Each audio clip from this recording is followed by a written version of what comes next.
हम विपक्ष के किसी भी सुझाव का स्वागत करते हैं, परंतु वह रचनात्मक, सार्थक और तथ्यात्मक होना चाहिए।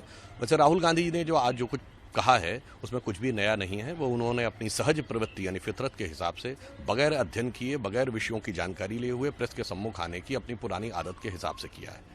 उन्होंने कहा है कि पारदर्शिता नहीं है, तो मैं याद दिलाना चाहता हूं प्रधानमंत्री जी निरंतर विपक्ष के नेताओं से, सभी राज्यों के मुख्यमंत्रियों से संवाद में हैं। उन्होंने विशेषज्ञों के साथ, डॉक्टरों के साथ, मीडिया कर्मियों के साथ, खेल के लोगों के साथ, धार्मिक नेताओं के साथ, सभी के साथ विचार विमर्श किया है और कितने समन्वय के साथ कार्य हो रहा है इसका उदाहरण यह है कि लॉकडाउन 2 की जब शुरुआत हुई तो उससे केंद्र सरकार की घोषणा से पहले 4 राज्यों ने घोषणा कर दी थी। वो 4 राज्य कौन थे? पंजाब, महाराष्ट्र, उड़ीसा और तेलंगाना। चारों विपक्ष के राज्य थे।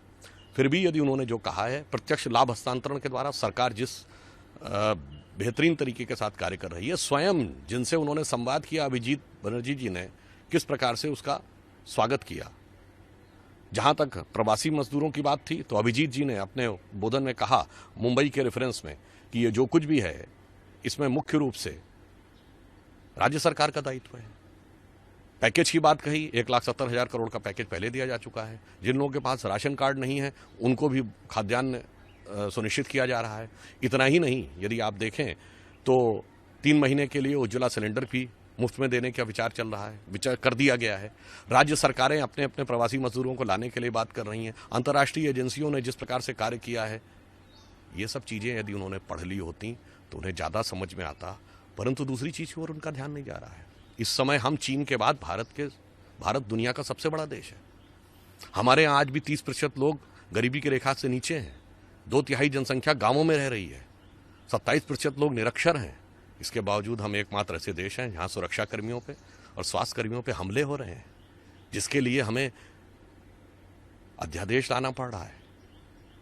इसके बावजूद यहां सांप्रदायिक राजनीति हो रही, सरकार के खिलाफ अंतर्राष्ट्रीय मंचों में जाने का प्रयास किया जा रहा है। इसलिए मैं कहना चाहूंगा कि कांग्रेस के यह अर्धशतक के निकट पहुंच रहे चिर युवा नेता को अब कम से कम थोड़ा परिपक्व और व्यवहारिक हो जाना चाहिए, क्योंकि यह संकट भारत के ही नहीं, मनुष्य जाति के ज्ञात इतिहास का सबसे व्यापक और विराट संकट है। इसके लिए व्यापक और विराट सोच की आवश्यकता है, जो प्रधानमंत्री श्री नरेंद्र मोदी जी ने प्रदर्शित की है।